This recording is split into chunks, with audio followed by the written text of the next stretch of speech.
Welcome to connected classroom. मैं हूं ज़ैनुल आबिदीन, आपका फिजिक्स इंस्ट्रक्टर। प्रीवियस लेक्चर में हमने स्ट्रेस स्ट्रेन कर्व्स को देखा था, जिसमें हमने प्रोपोर्शनल लिमिट, इसके साथ साथ elastic limit, yield strength, ultimate tensile strength और ब्रेकिंग पॉइंट को डिस्कस किया था। और इसके साथ हमने प्रेशर को भी डिस्कस किया था, और उसके साथ साथ हमने एटमॉस्फेरिक प्रेशर को भी डिस्कस किया था।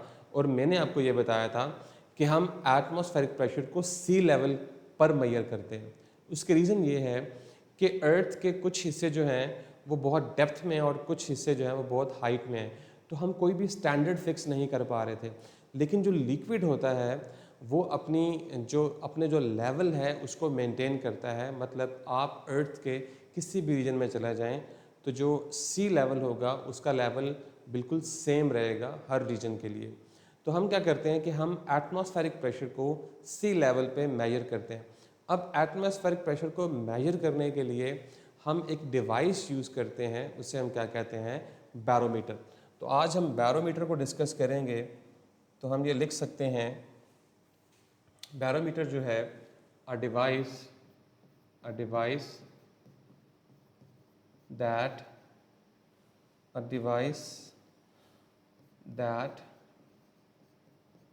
is used to measure atmospheric pressure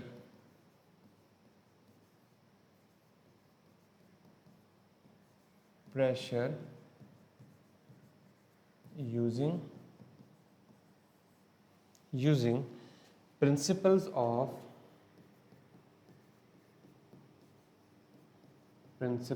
of hydrostatics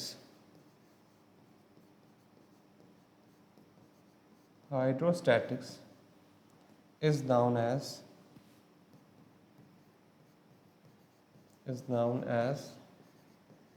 barometer. जी, बैरोमीटर हम एक ऐसी डिवाइस को कहते हैं जो कि एटमॉस्फेरिक प्रेशर को मेजर करने के लिए यूज़ की जाती है, और उसमें जो हम प्रिंसिपल यूज़ करते हैं that is hydrostatic. Now what is hydrostatic? इस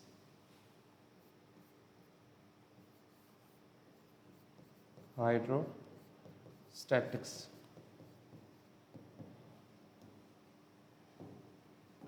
इसको हम डिफाइन कर सकते हैं,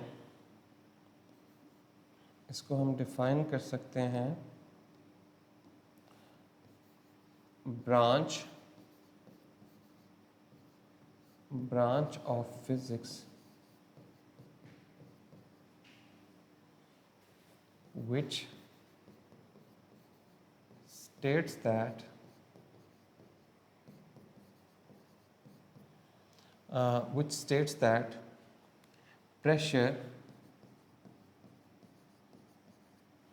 pressure in a static fluid is same at all depths। तो हर डेप्थ पे जो प्रेशर होता है वो एग्जैक्टली सेम रहता है। इसको हम नेक्स्ट आने वाले टॉपिक्स के अंदर जो है वो डिस्कस भी करेंगे कि डेप्थ के जो सेम डेप्थ होती है। जैसे फॉर एग्जांपल मैं आपको थोड़ा सा रिवाइज करवा देता हूँ कि लेट्स से कि मेरे पास ये कंटेनर है, और अगर ये कंटेनर है ओके, तो इसमें मैं 2 पॉइंट्स ले लेता हूँ कोई से भी। मैं आपसे, इसमें कोई फ्लूइड है, ठीक है, फॉर एग्जांपल ये कोई फ्लूइड है इसके अंदर, और इस फ्लूइड में मैं 2 पॉइंट्स लूँगा, ठीक है, इस तरह से। इसे मैं नंबर 1 कह देता हूँ, इसे मैं नंबर 2 कह देता हूँ। और अगर मैं इन दोनों के लिए प्रेशर फाइंड आउट करूँगा, नंबर 1 एंड नंबर 2, तो दोनों के लिए जो प्रेशर होगा लिक्विड का, स्टैटिक लिक्विड का, वो क्या होगा, सेम होगा। इसे हम क्या कहते हैं, हाइड्रोस्टैटिक फिजिक्स या फिर हाइड्रोस्टैटिक इक्विलिब्रियम। ओके, अब हम डील करने लगे हैं कि बैरोमीटर जो है वो किस तरह से आपको नज़र आता है। तो बैरोमीटर जो है आपके पास कुछ इस तरह से नज़र आएगा आपको कि हमारे पास एक कंटेनर है, इस तरह से ये हमारे पास कंटेनर है और ये कंटेनर जो है इसको हमने किसी भी मरकरी से जो है वो फिल किया हुआ है, ठीक है। और हमारे पास एक ट्यूब है कुछ इस तरह से,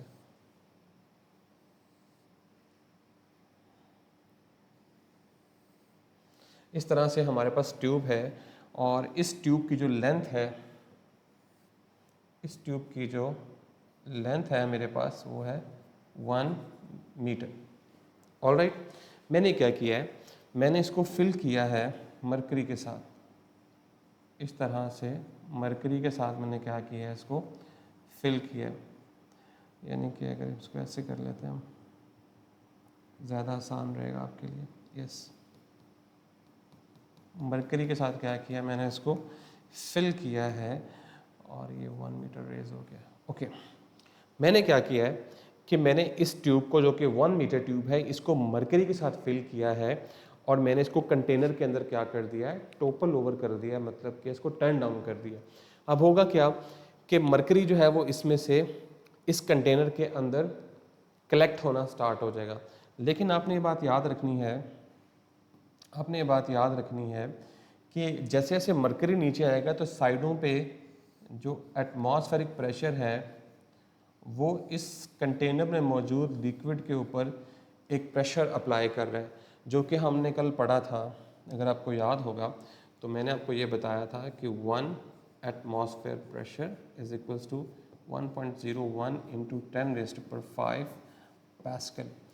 ये वो प्रेशर है जो कि एटमॉस्फेयर जो है वो इस लिक्विड के ऊपर क्या कर रहा है, अप्लाई कर रहा है। अब देखें, यहाँ से लिक्विड भी नीचे आना चाह रहा है ट्यूब में से, कंटेनर के ऊपर जो है वो प्रेशर भी एग्जर्ट हो रहा है। तो एक वक्त ऐसा आएगा कि ये जो एक वक्त ऐसा आएगा कि ये जो हमारा कंटेनर है इसमें से लिक्विड जो है वो इतना जो है वो नीचे की तरफ आ जाएगा, लेट से इतना नीचे की तरफ आ जाएगा। अब ये जो पॉइंट है जितना ये नीचे आ गया ये बनेगा 760 मिलीमीटर या 76 सेंटीमीटर आप कह सकते हैं इसको, 760 मिलीमीटर भी कह सकते हैं और 76 सेंटीमीटर भी कह सकते हैं। जब ये इतना नीचे आ जाएगा, जिसको मैंने वाइट कलर के साथ शेड किया है, इसके बाद ये मज़ीद नीचे की तरफ नहीं आएगा, मतलब मज़ीद निकलेगा नहीं। क्यों? क्योंकि साइडों से जो एटमॉस्फेरिक प्रेशर जो एक्ट कर रहा है वो इस लिक्विड के, ये जो मरकरी का जो कॉलम है नीचे वाला, ये वाला जो कॉलम है ये वाला, इसके वेट को वो क्या कर रहा है, बैलेंस कर रहा है। तो जब इसका वेट बैलेंस हो जाएगा तो फिर ये रुक जाएगा। फिर आप यहाँ से कह सकते हैं कि 760 मिलीमीटर ऑफ Hg जो है, मतलब Hg का मतलब होता है मरकरी, तो आप यहाँ पे लिख सकते हैं कि 760 मिलीमीटर ऑफ Hg का मतलब होता है mercury, that is equals to 1 atmosphere. ठीक है, जैसे मैं आपको दिखाता हूँ कि अगर हम ये देख सकें,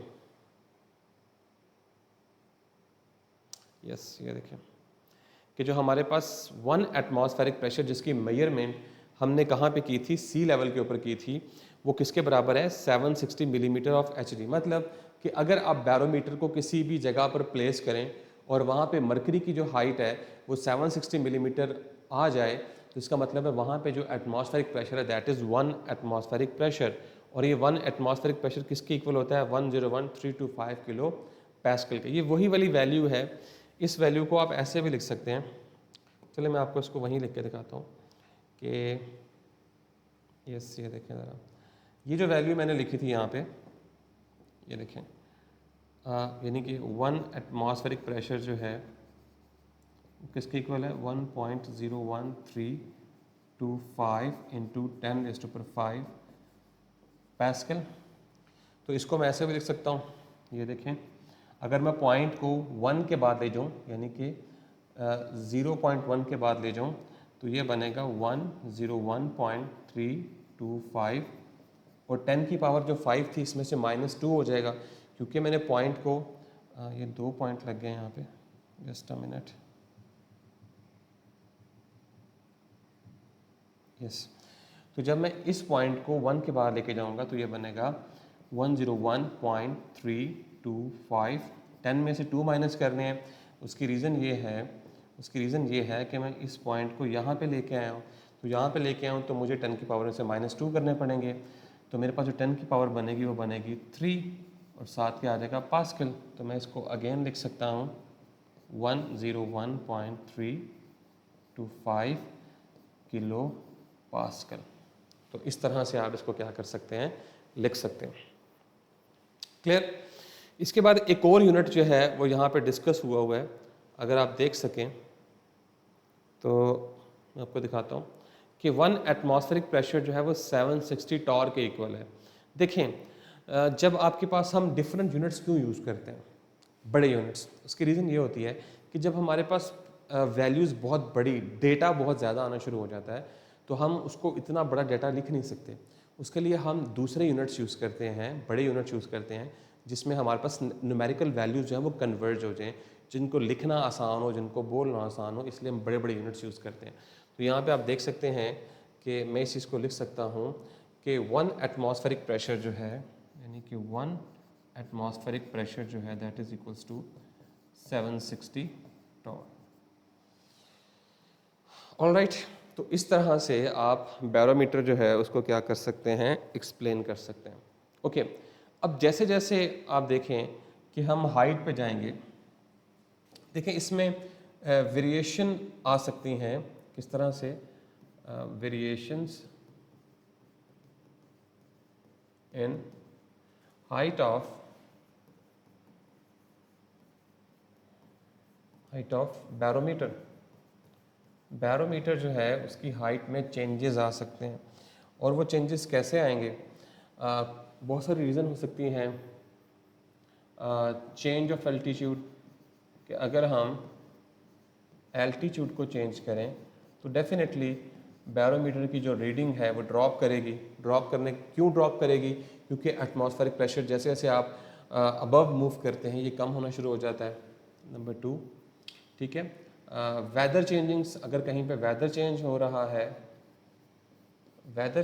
रहा है तो वहाँ पे भी बैरोमीटर की हाइट जो है वो चेंज हो सकती है। अच्छा, अगर इसकी हाइट डिक्रीज करें, डिक्रीज इन हाइट, अगर बैरोमीटर की हाइट डिक्रीज कर रही है, या दूसरी तरफ हम लिख सकते हैं इंक्रीज इन हाइट, तो क्या होगा? ये आपको किस चीज़ के बारे में इंफॉर्मेशन प्रोवाइड करेंगे? Increase in height and decrease in height, ये आपको किस चीज़ के बारे में इंफॉर्मेशन प्रोवाइड करेंगे? यस, तो ये आपको इन्फॉर्मेशन प्रोवाइड करेंगे। अगर इसकी हाइट डिक्रीज करें इसका मतलब प्रेशर लो हो रहा है। जब प्रेशर लो हो रहा है तो इसका मतलब है अप्रोचिंग स्टॉर्म, कि वहाँ पे अब कोई तूफान आने वाला है। और अगर इसकी हाइट इंक्रीज कर रही है तो ये बताती है स्टेबल वेदर को, स्टेबल वेदर के बारे में इंफॉर्मेशन प्रोवाइड करती है। ऑलराइट, तो इस तरह से आप बैरोमीटर को देख सकते हैं। इसके बाद से कुछ एप्लीकेशंस भी हो सकती हैं, जैसे फॉर एग्जांपल हम देख लेते हैं कि इसकी एप्लीकेशंस जो हैं वो कौन कौन सी हो सकती हैं।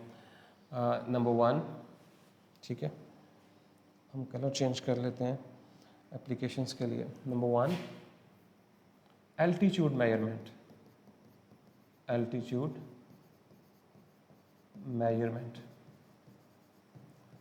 यस। तो बैरोमीटर की हाइट के चेंज होने से, कम या ज़्यादा होने की वजह से हम एल्टीट्यूड की जो मेजरमेंट है वो कर सकते हैं, क्योंकि जैसे जैसे हम बैरोमीटर को हाइटेड प्लेस पे लेके जाएंगे तो उसकी हाइट ड्रॉप करेगी, क्योंकि एटमॉस्फेरिक प्रेशर लो हो जाएगा। और जैसे जैसे हम बैरोमीटर को जो है वो सी लेवल के करीब लेके आएंगे तो उसकी जो हाइट है वो इंक्रीज़ करेगी और मैक्सिमम 760 मिलीमीटर तक जा सकती है, या 760 सेंटीमीटर तक जा सकती है। तो हम ये समझेंगे कि वहाँ पे एल्टीट्यूड जो है वो अब कम होना स्टार्ट हो गया। दूसरी रीज़न ये है कि इसकी मदद से हम इसको यूज़ करते हैं वेदर फॉरकास्टिंग के लिए, वेदर फॉरकास्टिंग, ठीक है। तीसरी चीज़ है इंडस्ट्रियल एप्लीकेशन के लिए, इंडस्ट्रियल एप्लीकेशंस के लिए हम इसे यूज़ कर सकते हैं। वेदर फॉरकास्टिंग के लिए इसलिए यूज़ करते हैं कि हमने डिफरेंट रीजन्स के अंदर बैरोमीटर इंस्टॉल किए होते हैं। अब उन बैरोमीटर्स की जो हाइट में वेरिएशन आ रही होती है उसकी मदद से हम स्क्रीन पे विजुलाइज कर रहे होते हैं कि जैसे मैं आपको बताता हूँ, आपने अगर अक्सर वेदर फॉरकास्टिंग देखी हो तो उसमें कुछ इस तरह से जो है वो आपको मैप नज़र आ रहा होता है स्क्रीन के ऊपर, और कुछ जो है वो इस तरह से पॉइंट्स नज़र आ रहे होते हैं आपको डिफरेंट जगहों पे। जैसे कुछ कोई हो सकता है पेशावर में हो, कोई हो सकता है इस्लामाबाद में पॉइंट हो सकता है फैसलाबाद में हो, लाहौर में हो। तो इस तरह से आपको डिफरेंट पॉइंट्स जो है वो नज़र आ रहे होते हैं स्क्रीन के ऊपर, और उनके गिर्द कुछ पैटर्न्स भी आपको नज़र आ रहे थे, कुछ इस तरह से, कुछ इस तरह से, इस तरह से पैटर्न आपको नज़र आ रहे होते हैं। अगर मैं कलर चेंज कर लूँ तो इस तरह से, ठीक है, इस तरह से आपको पैटर्न नज़र आ रहे होते हैं, इस तरह से, इस तरह से आपको पैटर्न नज़र आ रहे होते हैं। अब ये पैटर्न क्या कर रहे होते हैं? ये पैटर्न आपको इन्फॉर्मेशन प्रोवाइड कर रहे होते हैं कि ये डिफरेंट प्लेसेस के ऊपर जो आपने बैरोमीटर्स जो हैं वो प्लेस किए हुए हैं वो आपको क्या रीडिंग प्रोवाइड कर रहे हैं। ठीक है, तो इस तरह का पैटर्न जो आपको स्क्रीन पर नज़र आ रहा होता है, बेसिकली ये जो पॉइंट्स हैं, जिसको मैं कहता हूँ नंबर 1, नंबर 2, नंबर 3, 4, ये वो प्लेसेस हैं जहाँ पे हमने बैरोमीटर्स जो हैं वो प्लेस किए हुए हैं। अब इनकी वेरिएशन की वजह से डिफरेंट किस्म के हमारे पास आइसोथर्म्स या ग्राफ्स बन रहे होते हैं, जो ग्राफ इंडिकेट कर रहे होते हैं कि कहाँ पे प्रेशर लो हो रहा है, कहाँ पे प्रेशर हाई हो रहा है, कहाँ पे इस वक्त जो है वो तूफ़ान आने वाला है, कहाँ पे जो है इन्वायरमेंट स्टेबल हो गया है। ये जो हमारे पास वेदर फॉरकास्टिंग की एप्लीकेशंस होती हैं वो इसी तरह से जो है वो इसको यूज़ करती हैं। ऑलराइट, तो आप ये इस तरह समझ सकते हैं इसको। ओके, इंडस्ट्रियल एप्लीकेशंस मतलब आप कोई इंडस्ट्री में कोई एक्सपेरिमेंट कर रहे हैं या कोई ऐसा प्रोडक्ट बना रहे हैं जहाँ पे आपको कंट्रोल्ड प्रेशर जो है वो रिक्वायर्ड होता है, तो वहाँ पे भी आप बैरोमीटर यूज़ करते हैं। लेकिन बैरोमीटर का एक प्रॉब्लम है। बैरोमीटर में हमने क्या यूज़ किया है? मरकरी। जब आप मरकरी यूज़ करते हैं तो मरकरी जो है वो टॉक्सिक मटेरियल है। यानी कि अगर हम मरकरी की बात करें, मरकरी जो है that is a kind of toxic material होता है, और ये जो है वो आपकी हड्डियों को बहुत ज़्यादा नुकसान पहुंचाता है। ओके, तो हमने क्या किया? हमने इसका सलूशन निकाला। हमने जो है वो यूज़ करने शुरू कर दिए डिजिटल बैरोमीटर्स। अब मॉडर्न एज में हम जो यूज़ करते हैं, these are digital barometers. We do not use mercury barometers for now. अब हम यूज़ नहीं करते। ऑलराइट, इसी तरह से अगर आप देखें तो मैं आपको एक ग्राफ समझाता हूँ। जैसे फॉर एग्जांपल एक ग्राफ समझिएगा, आपकी बुक में भी बना हुआ है। इस तरह से ग्राफ है आपके पास।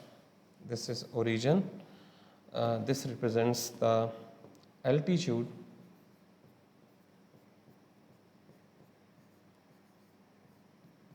and this represents atmospheric pressure.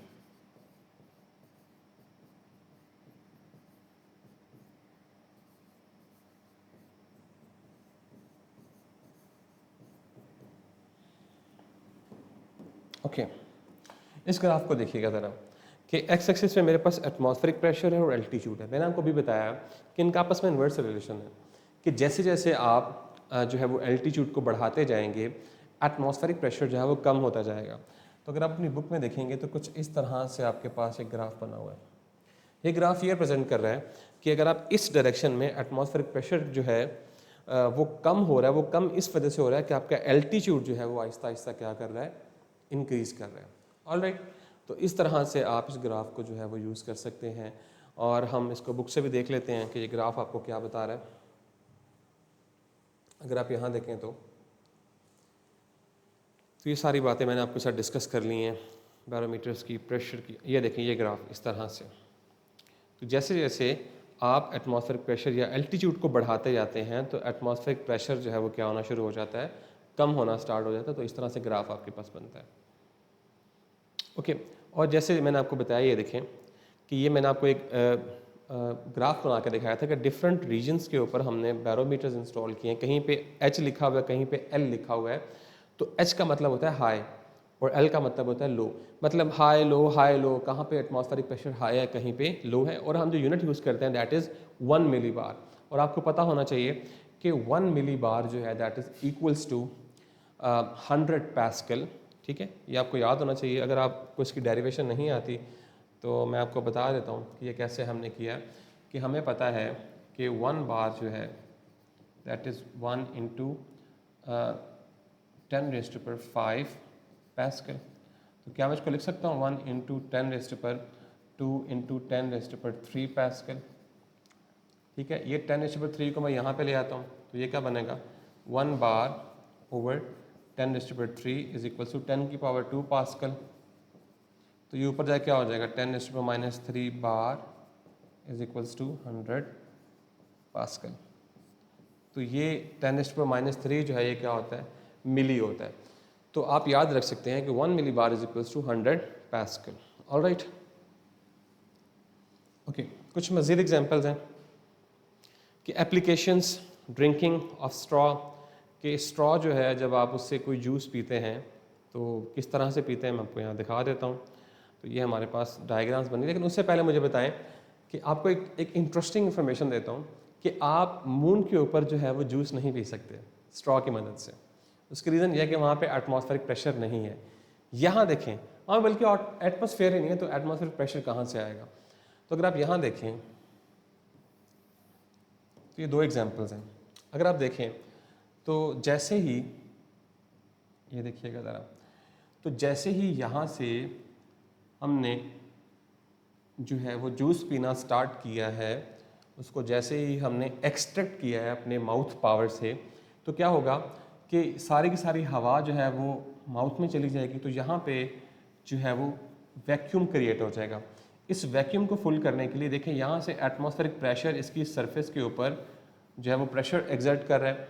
तो इस लिक्विड की सरफेस पे प्रेशर एग्जर्ट करेगा। जब प्रेशर एग्जर्ट होगा तो लिक्विड जो है वो इस स्ट्रॉ से क्या करेगा, ऊपर की तरफ मूव करेगा, जिसकी मदद से आप क्या कर सकते हैं, जूस को with the help of straw P सकते हैं। तो यानी कि अगर इस बात को देखिएगा ज़रा कि अगर ये एटमॉस्फेरिक प्रेशर एग्जिस्ट ना करे, मतलब ये एग्जिस्ट ना करे, तो फिर आपने यहाँ से हवा को तो एक्सट्रैक्ट कर लिया माउथ पावर से, लेकिन जो लिक्विड है वो ऊपर की तरफ जो है वो अपलिफ्ट नहीं होगा, क्योंकि उसको ऊपर की तरफ मूव करवाने के लिए कोई एक्सटर्नल प्रेशर मौजूद ही नहीं है। तो इस वजह से ये जो एक्सटर्नल प्रेशर अप्लाई होता है एटमॉस्फेरिक प्रेशर का, ये हेल्प आउट करता है स्ट्रॉ से जूस पीने के लिए। ओके, इसी तरह से आप यहाँ देखें कि जब आप इस सिलेंडर को बाहर की तरफ खींचते हैं तो यहाँ पे वैक्यूम क्रिएट होता है। यहाँ पे जो वैक्यूम क्रिएट होता है उस वैक्यूम को फिल करने के लिए एटमॉस्फेरिक प्रेशर इस लिक्विड के ऊपर प्रेशर अप्लाई करता है और लिक्विड जो है वो फिर क्या करता है, ऊपर की तरफ अपलिफ्ट करता है। तो ये आपके पास एग्जाम्पल है किसकी, ये आपके पास एग्जाम्पल है एटमॉस्फेरिक प्रेशर की।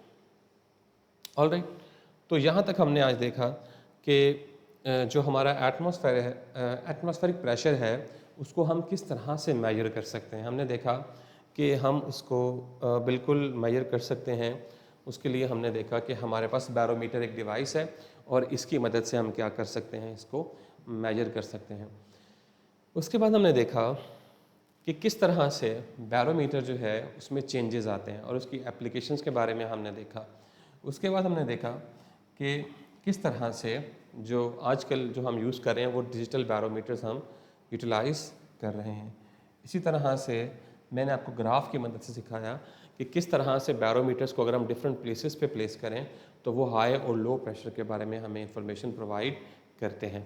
तो ये था आज का हमारा लेक्चर। आई होप सो कि आपने चीज़ों को अंडरस्टैंड किया होगा। अगर आप क्योंकि क्यूरियस होती हैं तो लाइव क्लास भी आप ज्वाइन कर सकते हैं। वहाँ पे आप लाइव क्वेश्चन जो है वो पूछ सकते हैं। इसके साथ साथ आप यूट्यूब के कमेंट सेक्शन में भी पूछ सकते हैं।